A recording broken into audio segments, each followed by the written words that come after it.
I'm Thea Myers, 28 years old, and I just got called a freeloader who can't survive on her own by my own mother, right in front of 50 guests at her anniversary party. My stepfather added, "We don't need your cheap gift. Take it and get out." I didn't cry, I didn't scream. I just smiled, opened the box, and told them what was inside. Since that night, my phone hasn't stopped ringing. But I've learned something important. Not every call deserves to be answered. Before I tell you the whole story, if you think it's worth hearing, please take a moment to like and subscribe, but only if you genuinely want to. And if you don't mind, drop a comment telling me where you're watching from and what time it is there. To understand why I stood there with that box, I need to take you back 12 years, to the day everything fell apart. I was 16 when I got the call that changed everything. My father, David Myers, was a construction engineer, not wealthy by any means, but the kind of man who'd work overtime just to take his family on a weekend trip to the beach. The kind of man who remembered every school play, every parent-teacher conference, every small moment that most dads forget. That Tuesday morning, he kissed my forehead before leaving for a business trip upstate. "When I get back, we'll go visit that college campus you've been eyeing," he said. "Start thinking about your future, sweetheart." He never came back. A truck driver fell asleep at the wheel. They told us it was instant, that he didn't suffer. As if that was supposed to make it easier. At the funeral, I watched my mother, Linda, accept condolences with practiced grace. I thought we'd grieve together. I thought wrong. Within 2 weeks, she'd packed all of Dad's belongings into cardboard boxes, his books, his tools, even the watch his father had given him. She didn't ask if I wanted to keep anything. Not a single thing. I found out why when I overheard her on the phone one evening, her voice low but unmistakably excited. "The insurance money came through," she said. "I can finally start over." Start over. Like the last 16 years had been a rough draft, she was ready to crumble and throw away. What I didn't know then, what took me years to piece together, was that my mother had already met someone else. A man named Richard Thornton. And from what I later learned, their relationship had begun at least 6 months before my father's accident. My father wasn't even cold in the ground, and my mother was already planning her escape. 18 months after Dad's funeral, I found myself standing in an unfamiliar house in suburban New Jersey, carrying a single suitcase into the smallest room, a converted storage closet with one tiny window. My mother had married Richard Thornton in a courthouse ceremony I wasn't invited to attend. "It was just a formality," she explained afterward. "Nothing worth making a fuss over." The house was Richard's, a 4-bedroom colonial with a manicured lawn and a 2-car garage. His son Derek, 20 at the time, got the master guest room with an ensuite bathroom. I got the closet. Derek drove a brand new BMW, a graduation gift from his father. He was headed to a prestigious university in California, all expenses paid. Meanwhile, I had to transfer to a new high school in my junior year, leaving behind every friend I'd ever made. When college applications came around, I worked up the courage to ask my mother about tuition. "Mom, the school I got into offered me a partial scholarship, but I still need about $8,000 a year. Could you?" She didn't let me finish. "Thea, your father's insurance money is for rebuilding this family. Derek needs the support for his studies abroad. Besides, you're nearly 18. You should be learning to stand on your own feet." Richard, who'd been pretending to read his newspaper nearby, looked up with a thin smile. "This house doesn't support freeloaders," he said. "Want a degree? Earn a scholarship. That's how the real world works." I stared at them, my mother nodding along to her new husband's words, and realized the truth with devastating clarity. In their eyes, I was no longer family. I was an inconvenience left over from a life my mother wanted to forget. But what they didn't know would change everything. The night before my high school graduation, I lay in that cramped little room and did the math. No savings, no family support, a partial scholarship that still left an $8,000 gap each year, and a deadline. Richard had made it clear I was expected to be out of the house the day I turned 18. That was in 3 weeks. I'd tried everything: part-time jobs at the mall, tutoring younger students, begging my mother for just one conversation, one real conversation, about my future. Each time, I got the same response: either silence or a variation of the speech I'd already memorized. "We have responsibilities to this family, Thea. Derek's education is expensive. You need to learn independence." Independence. As if they were doing me a favor by abandoning me. That night, staring at the water-stained ceiling, I felt the weight of everything pressing down. If I gave up now, I would become exactly what they already believed I was: a failure, a burden, someone who couldn't make it on her own. But how do you prove them wrong when you have nothing? My phone buzzed on the nightstand. I glanced at the screen. An unknown number with a Boston area code. For a moment, I almost ignored it. Probably spam, or a wrong number, but something made me pick up. "Thea?" A woman's voice, warm and cautious at the same time. "This is Patricia, your Aunt Patty, David's sister." My heart stopped. Aunt Patricia. I hadn't heard from her since the funeral. Mom had cut off all contact with Dad's side of the family almost immediately after remarrying. "I know your mother doesn't want us talking," Patricia continued, "but there's something important I need to tell you. Something your father left for you." That weekend, I told my mother I was staying at a classmate's house for a study session. Instead, I took a 6-hour bus ride to Boston. Aunt Patricia met me at the station. She looked so much like Dad, the same kind eyes, the same gentle way of tilting her head when she listened. The resemblance hit me so hard I almost cried right there on the platform. "Thank you for coming," she said, pulling me into a hug. "I know this wasn't easy." Her apartment was small but warm.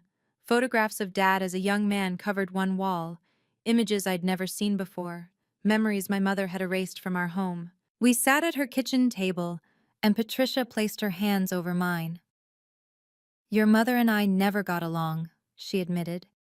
"But that's not why I'm telling you this. I'm telling you because David made me promise."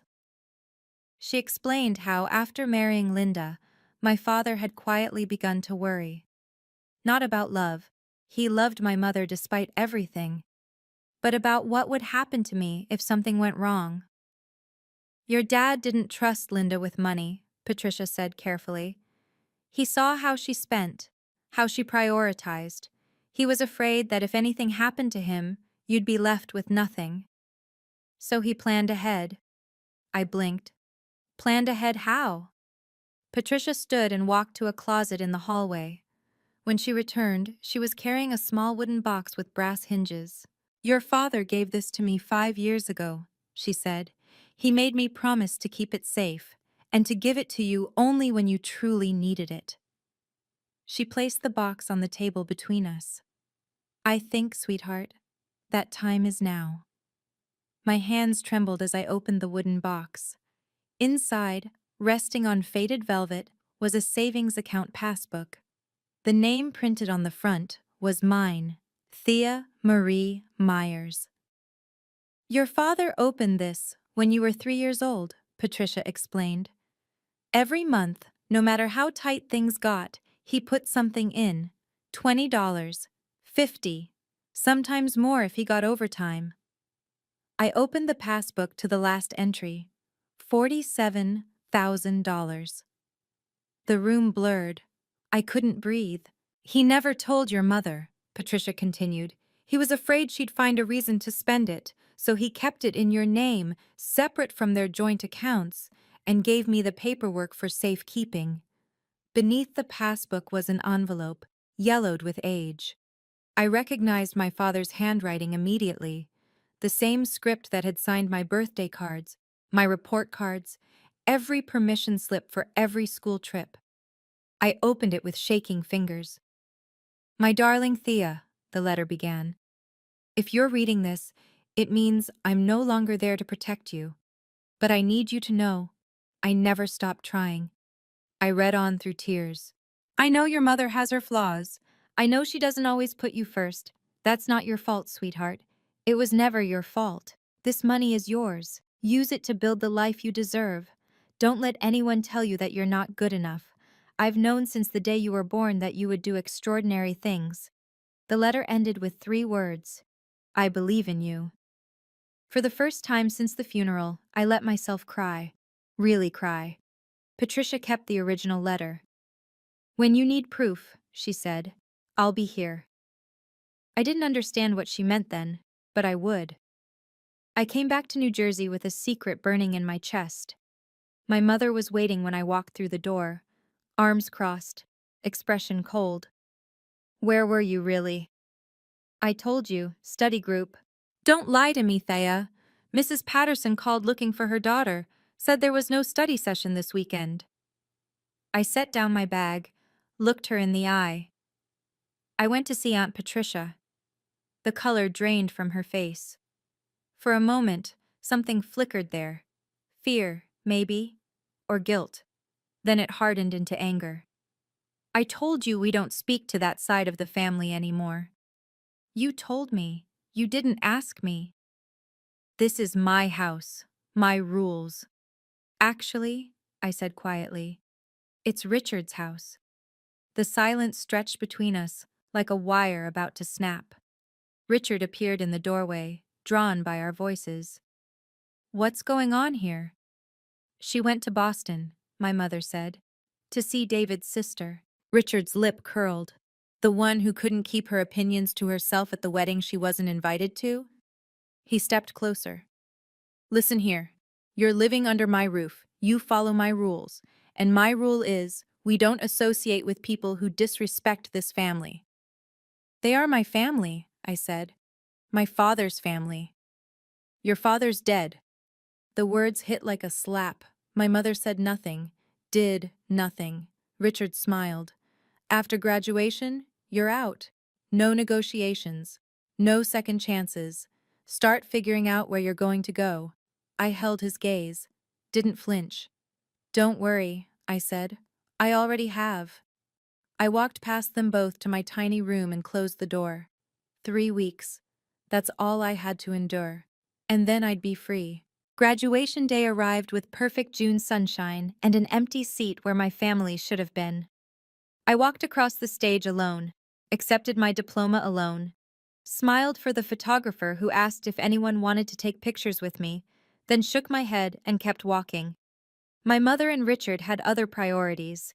Derek needed a new car for his first year in California, something sporty, something that would make the right impression. They'd spent the morning at the dealership. I spent the morning packing. 2 suitcases, that's all I owned. Everything I'd accumulated in 18 years fit into 2 rolling bags with room to spare. Before I left, I took one last look around the storage room that had been my bedroom. The water-stained ceiling. The tiny window that never let in enough light. The bare walls I'd never been allowed to decorate. I placed a note on the kitchen counter. Thank you for teaching me exactly who I can depend on. Then I called a cab, rode to the bus station, and bought a one-way ticket to New York City. Aunt Patricia had already arranged a small studio apartment near the campus where I'd be starting in the fall. Rent was affordable, the neighborhood was safe, and for the first time in 2 years, I had a door I could lock without asking permission. I sat on the bare mattress that first night, watching the city lights flicker through the window, feeling something I hadn't felt in so long I almost didn't recognize it. Freedom. Terrifying, exhilarating freedom. I didn't know then that I wouldn't speak to my mother for nearly a decade. I didn't know that the next time I saw her, I'd be holding a gift worth more than anything she'd ever given me. All I knew was that I had survived. And now, I would build.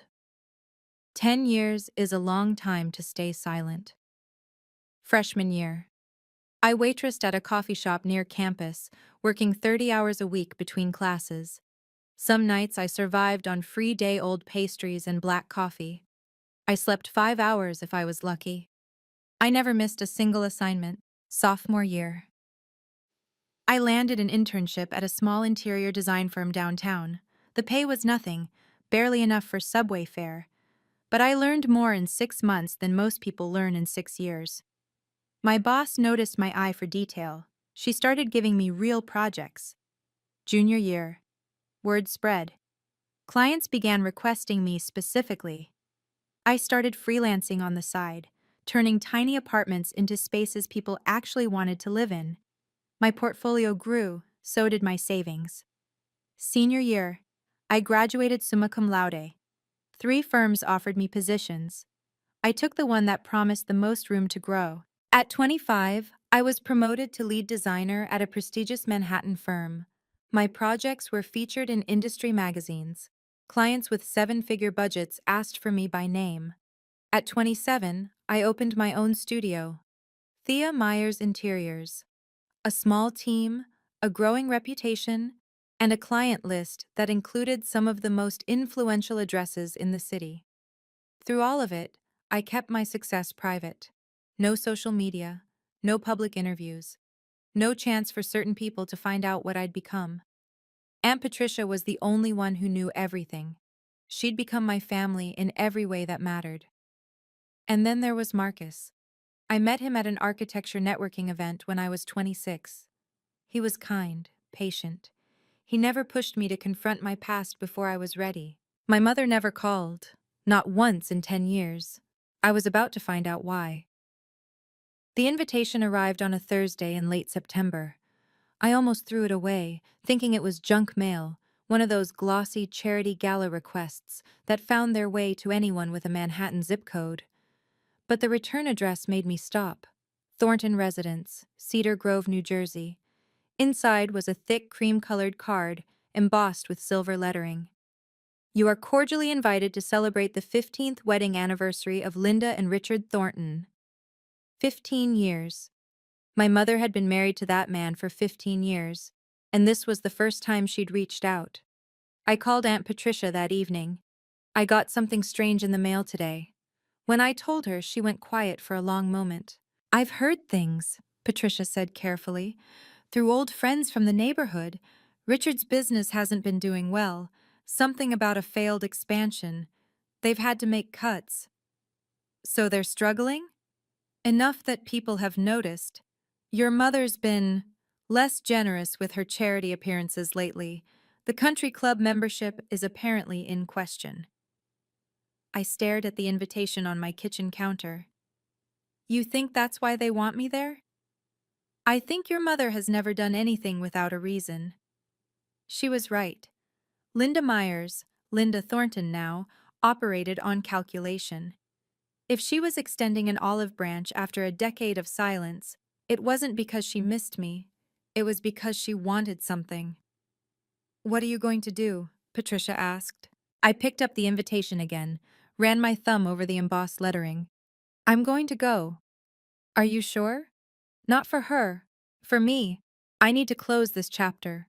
Patricia paused. If you need backup, I still have your father's letter. I hadn't forgotten. I never would. The weeks leading up to the party, I found myself doing something I hadn't expected. I bought a gift. Marcus watched me wrap it at our dining table, a sleek box covered in navy blue silk paper, finished with a silver ribbon. His expression shifted between confusion and concern. You're really bringing them something? I know how it looks. Help me understand then. These people treated you like garbage. They threw you out. 10 years of nothing, and now you're buying them a present?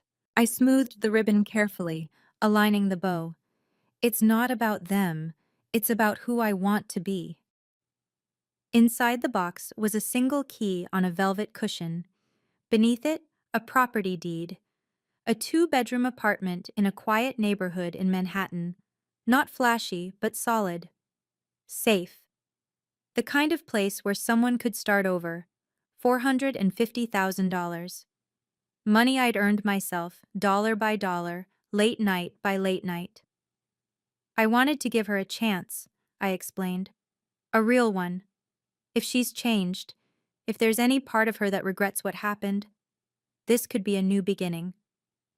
Marcus took my hand. And if she hasn't changed? Then at least I'll know I tried. He didn't argue. That was one of the things I loved about him. The night before the party, I slipped something into my clutch, A copy of my father's letter, along with documents showing the savings account history, proof that everything I had, I'd built on the foundation he gave me. Not stolen, not borrowed, mine. I hoped I wouldn't need them, but I'd learned a long time ago that hope and preparation aren't the same thing. What I didn't know was that I was walking into something far worse than I'd imagined. Let me pause here for just a second. I'm genuinely curious. If you were in my shoes, would you have gone to that party? Drop yes in the comments if you'd face them head on, or no if you think I should have stayed far away. And if you're enjoying this story so far, hit that like button so I know to keep going. All right, back to that night. The country club looked exactly like I remembered from the photographs my mother used to post, before she stopped posting anything at all. Crystal chandeliers dripping from vaulted ceilings, tables dressed in white linen, a string quartet playing softly in the corner, roughly 50 guests milling about with champagne flutes, their laughter echoing off marble floors. I walked in alone, heads turned, whispers followed. Is that Linda's daughter? The one who disappeared? I heard she's been struggling, living hand to mouth somewhere in the city. I kept my expression neutral. My black cocktail dress was simple but expensive, the kind of understated elegance that people with real money recognize. My hair was pulled back in a low chignon. In my hands, I carried the navy blue box. I spotted my mother across the room before she spotted me. Linda Thornton stood at the center of a cluster of women, gesturing animatedly, her silver anniversary jewelry catching the light. She'd aged well, or expensively.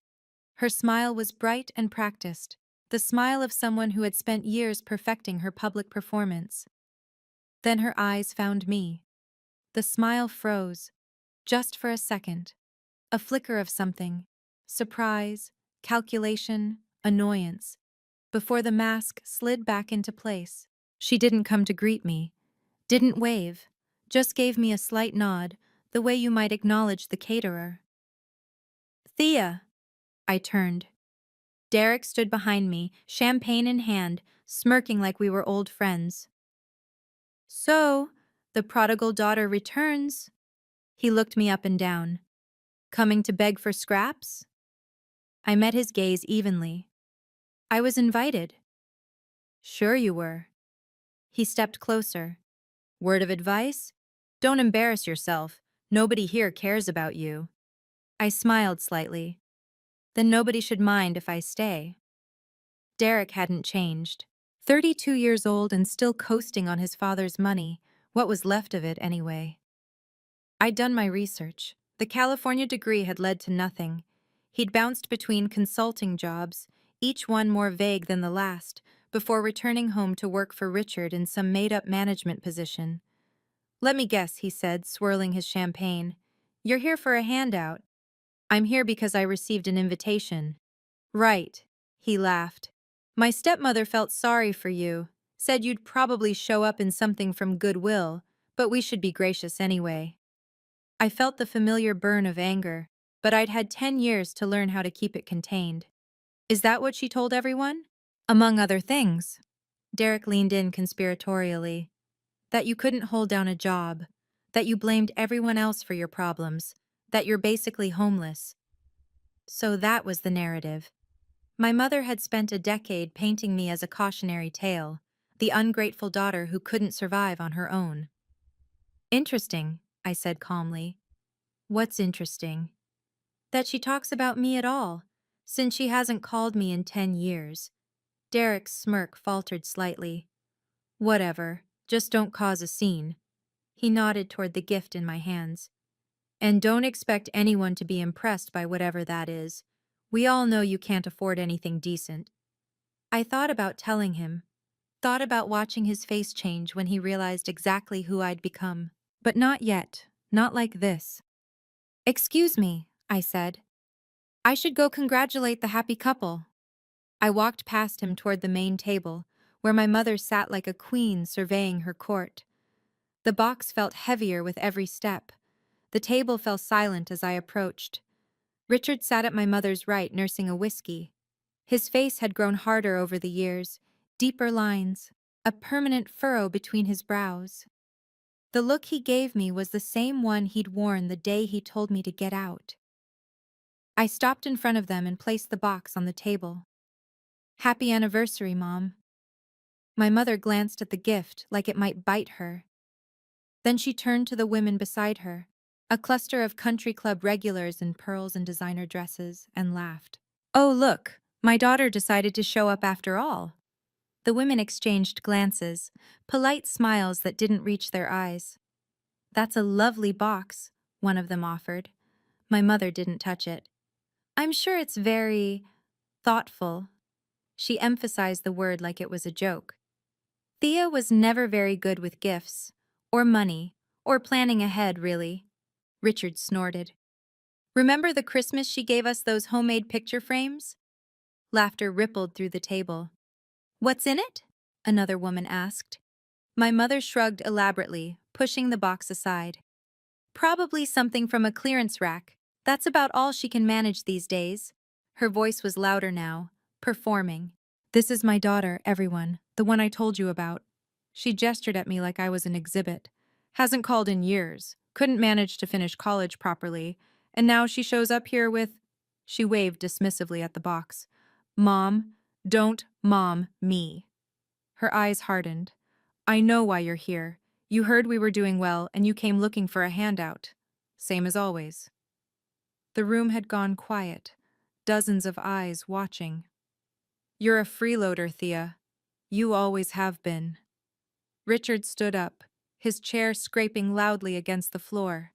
He grabbed the box and shoved it toward me, hard enough that I had to catch it against my chest. "We don't need your cheap gift." His voice carried across the room. "Take it and get out." And my mother nodded approvingly. "He's right, you're embarrassing yourself." The silence was absolute. Even the string quartet had stopped playing.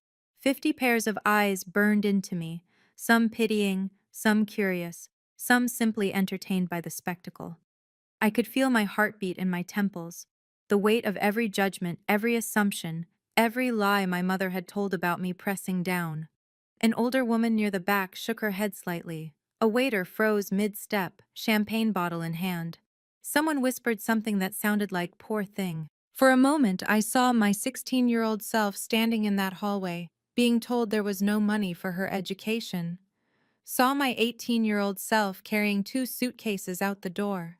Saw every version of me who had been told she wasn't enough, would never be enough. Then I felt something else rise up. Something that had been building for 12 years. Calm. I looked at my mother, at Richard, at the crowd of strangers who thought they knew my story. And I laughed, not bitter, not mocking. A genuine soft laugh of release. "What's so funny?" my mother snapped. "Nothing." I held the box steady. "I'm just thinking about how you have no idea what you just refused." "Excuse me?" I began untying the silver ribbon. "You wanted to know what's inside? Fine." I lifted the lid. "Let me show everyone." The room leaned in collectively. Even Richard's sneer flickered with uncertainty. What happened next, no one in that room would ever forget.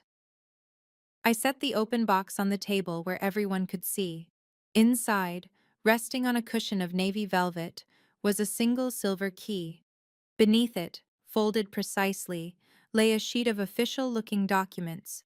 I lifted the key first, letting it catch the light. "This," I said, my voice steady, "is the key to a 2-bedroom apartment in Manhattan. Upper West Side, doorman building, good schools nearby." Murmurs rippled through the crowd. I unfolded the documents, held them up. "This is the deed, fully paid, no mortgage." I paused. "Valued at approximately $450,000. My mother's mouth opened, closed, opened again. "I was going to give it to you." I looked directly at her. "A place you could go if you ever needed a fresh start. A gift from your daughter." The woman beside my mother, someone I didn't recognize, gasped audibly. Where did you get money like that?" Linda's voice had lost its performance quality. Now it was just raw. I earned it. Doing what? Running my own business. Thea Myers Interiors. We specialize in high-end residential design. I let that settle. You might have seen our work featured in Architectural Digest last spring. The whispers grew louder. A man near the bar pulled out his phone, typing rapidly. "That's impossible," Derek blurted from somewhere behind me. "You're lying. Google it." Richard's face had gone an alarming shade of red. My mother looked like she'd been slapped. "Mom, you told everyone I was struggling," I continued, "that I couldn't hold down a job, that I was practically homeless." I gestured at the box. "Does this look like I'm struggling?" No one answered. The first crack had appeared in my mother's carefully constructed story, and I wasn't finished yet. The silence stretched until an older woman stepped forward, silver-haired, elegant, with sharp eyes that missed nothing. I recognized her from the funeral photos I'd kept. Eleanor Brooks, one of my father's oldest friends. "Linda," her voice was cool and precise, "you told me your daughter was unemployed, living off the generosity of strangers, that she refused to take your calls." My mother opened her mouth, but nothing came out. "Mrs. Brooks," I nodded to her respectfully. "It's good to see you again." "Thea, dear." Eleanor's expression softened slightly.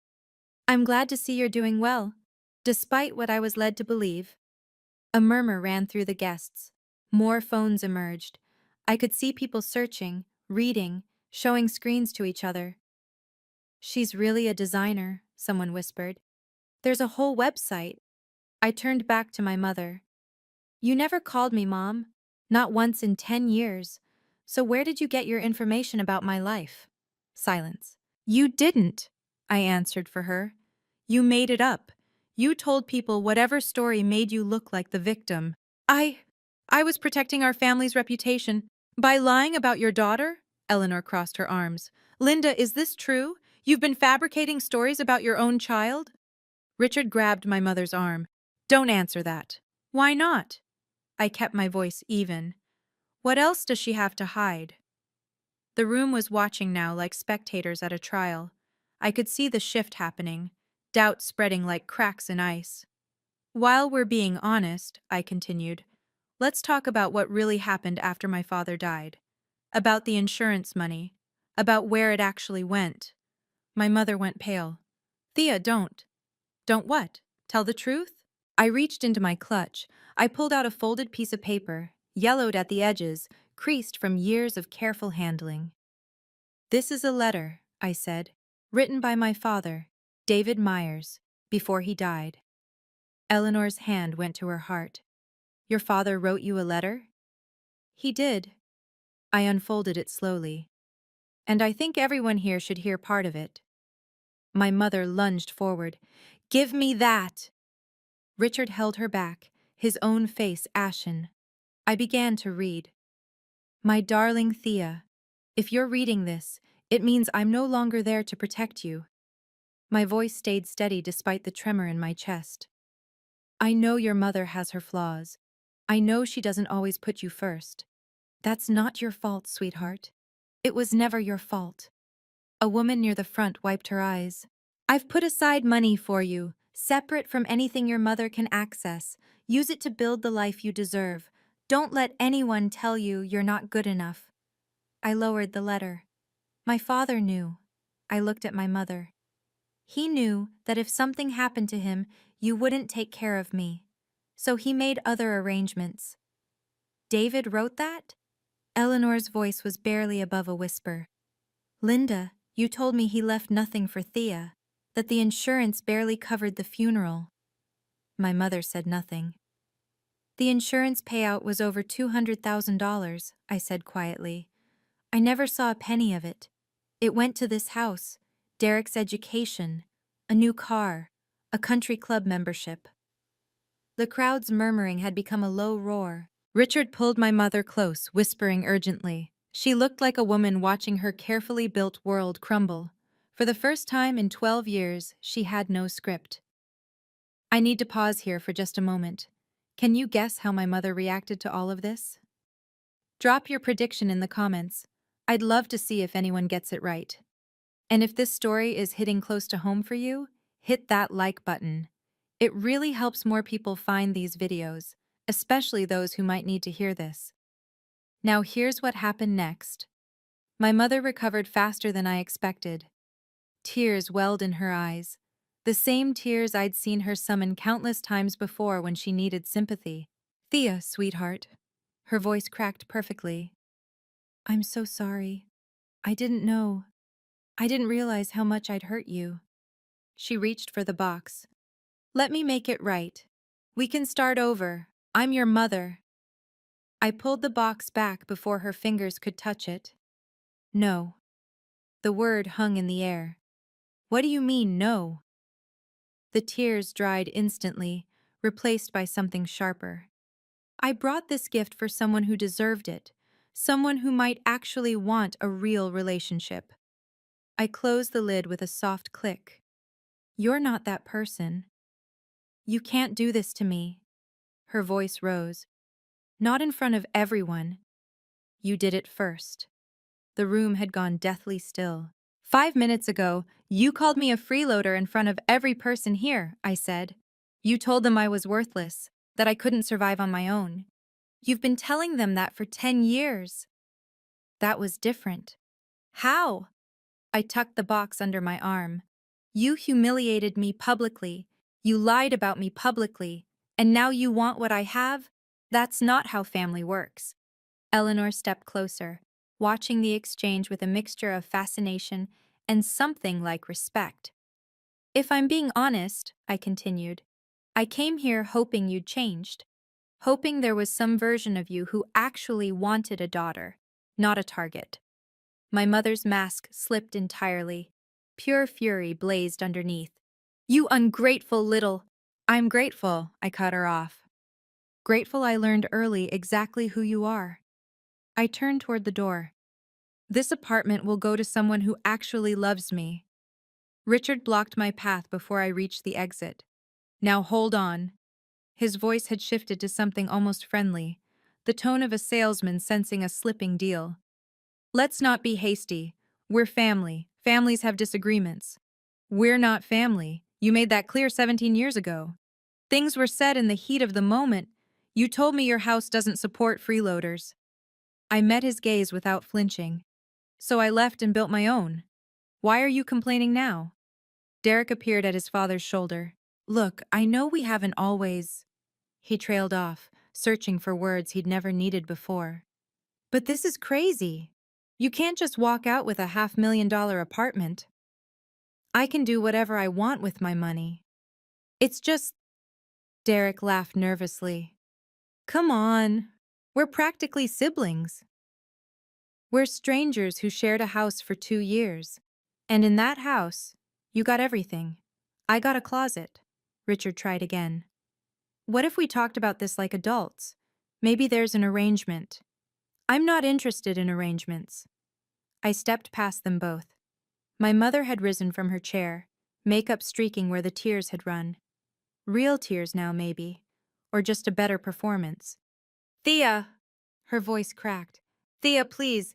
I made mistakes, I know that. Just give me a chance. I stopped at the door, turned one final time. You had chances, Mom. 17 years of chances. You chose yourself every single time. I looked at the room full of witnesses, their shocked faces, their whispered conversations, their phones still clutched in manicured hands. When you're ready for a real relationship, one based on respect, not what you can get from me, you have my number. I walked out into the cool October night. The door closed behind me like a final punctuation mark. Marcus was waiting when I got home. He didn't ask questions at first, just wrapped his arms around me and held on while the adrenaline slowly drained away. How do you feel? I thought about it, really considered the question. Free, he smiled. Good answer. My phone started buzzing before I'd even taken off my coat. Then it didn't stop. 47 missed calls from my mother, 12 from Richard, 8 from Derek. Numbers I didn't recognize, Probably guests from the party who'd gotten my contact information somehow. Text messages flooded in, one after another. Thea, please call me back. We need to talk. I'm so sorry. I didn't mean any of it. You can't do this to your own mother. Call me, please. Marcus watched the screen light up again and again. You going to answer any of those? Not tonight. I silenced the phone and set it face down on the counter. Maybe not ever. We ordered takeout and ate on the couch while the city glittered outside our windows. My phone lit up periodically in my peripheral vision, a persistent pulse of desperation I no longer felt obligated to acknowledge. What happens now? Marcus asked. I don't know. I leaned into him, finally letting myself feel how exhausted I was. I gave them the truth. What they do with it is their problem. And the apartment? I smiled. I have someone in mind. For the first time in 12 years, the weight I'd been carrying, the constant grinding awareness of being unwanted by the people who were supposed to love me most, felt lighter. Maybe it would never disappear completely. But tonight, watching the city lights with someone who chose me freely, it was enough, more than enough. The fallout arrived in pieces over the following week. Aunt Patricia called first, barely containing her satisfaction. You'll never guess what I heard. Eleanor Brooks, it turned out, had quite a large social circle. By Monday morning, the story of the anniversary party had spread through every women's group, charity committee, and country club dining room in a 50-mile radius.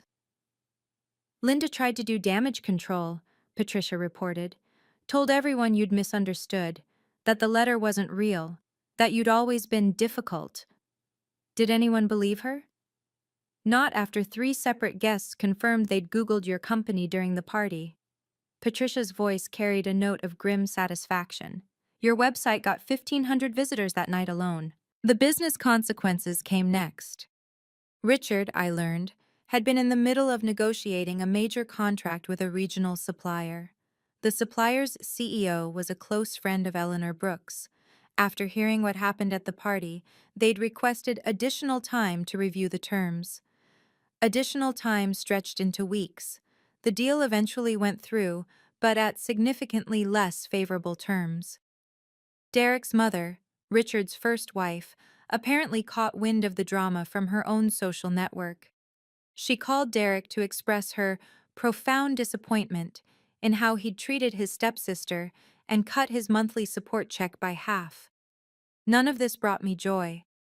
I didn't check my mother's social media for signs of suffering or count the ways karma had balanced the scales. But there was something quietly satisfying about knowing the truth was finally out there. For years, my mother had controlled the narrative. Now the narrative had corrected itself. Patricia asked if I regretted any of it. No, I said. I just wish I'd done it sooner. She laughed. Your father would be proud. I hoped so. 2 weeks after the party, I answered my mother's call, just once, for closure. Thea. Her voice was hoarse, stripped of its usual polish. Thank you for picking up. I almost didn't. A long pause. I know. I understand. I waited. I want you to know. She took a shaky breath. I've been thinking about everything you said, about the choices I made. I know I wasn't the mother you needed. This was the part where I was supposed to say it was okay, that I forgave her, that we could start fresh. I didn't. What specifically do you regret, Mom? Silence. Because from where I'm standing, it sounds like you regret getting caught. Not what you actually did. That's not... She stopped. Started again. When your father died, I was terrified. I grew up with nothing. My mother was abandoned with 3 kids and no money. I swore that would never be me. So you abandoned me instead? I didn't see it that way. I know, that's the problem. I heard her crying, real crying this time, the ugly, graceless kind. I just wanted to be safe, she whispered. I was so scared of ending up with nothing. I understand fear. I kept my voice gentle but firm. But being scared doesn't give you the right to hurt the people who depend on you. What can I do? How do I fix this?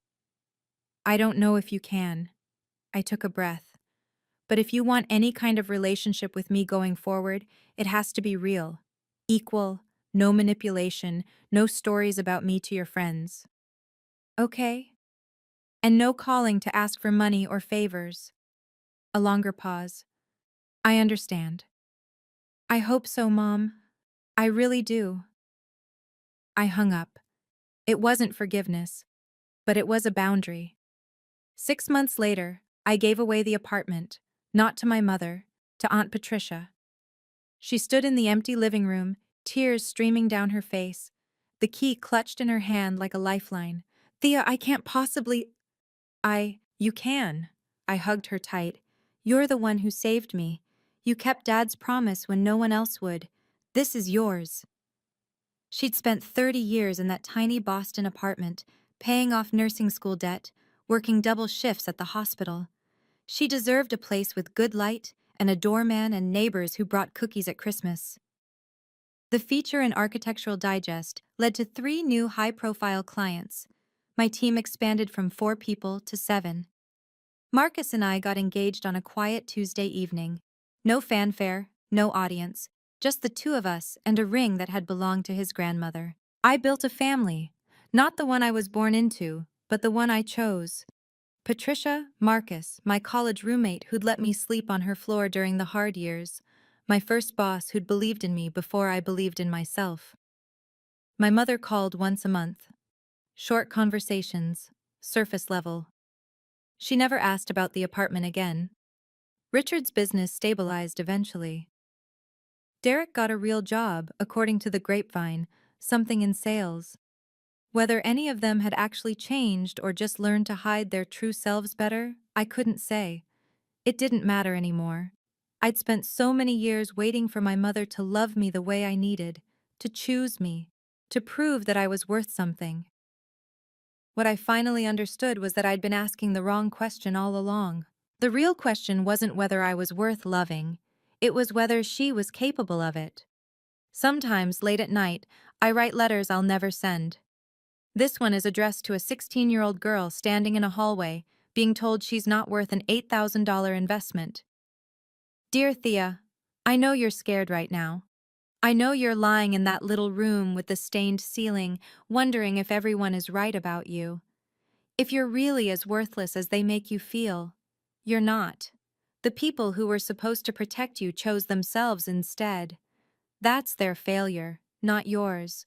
Their inability to love doesn't mean you're unlovable. You're going to survive this. More than survive, you're going to build something beautiful from the wreckage. It won't be easy. There will be nights you cry yourself to sleep, and mornings you're not sure you can keep going. Keep going anyway. One day you'll stand in a room full of people who believe the worst about you, and you'll tell them the truth without flinching. You'll walk away with your head high and your heart intact, and you'll finally understand that their approval was never what you needed. What you needed was permission to believe in yourself. Dad already gave you that. The rest is up to you. I close the journal and look out the window at the city spread beneath me. The sun is coming up over Manhattan, pink and gold and promising. My father was right. I did fly high. Not because of the money he left me, but because he taught me what real love looks like. Patient, selfless, unconditional. That's the inheritance that matters. Not dollars in an account, but the bone-deep certainty that I am worthy of being loved well. I learned that from a man who's been gone for 12 years. And I carry it with me every single day. That's my story.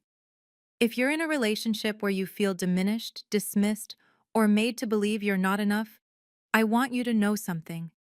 You have the right to set boundaries. You have the right to walk away. And you don't need anyone's permission to love yourself. If this resonated with you, leave a comment. I read every single one. Subscribe and hit the bell if you want more stories like this. Check the description for similar videos. Thank you for staying until the end. I'll see you in the next one.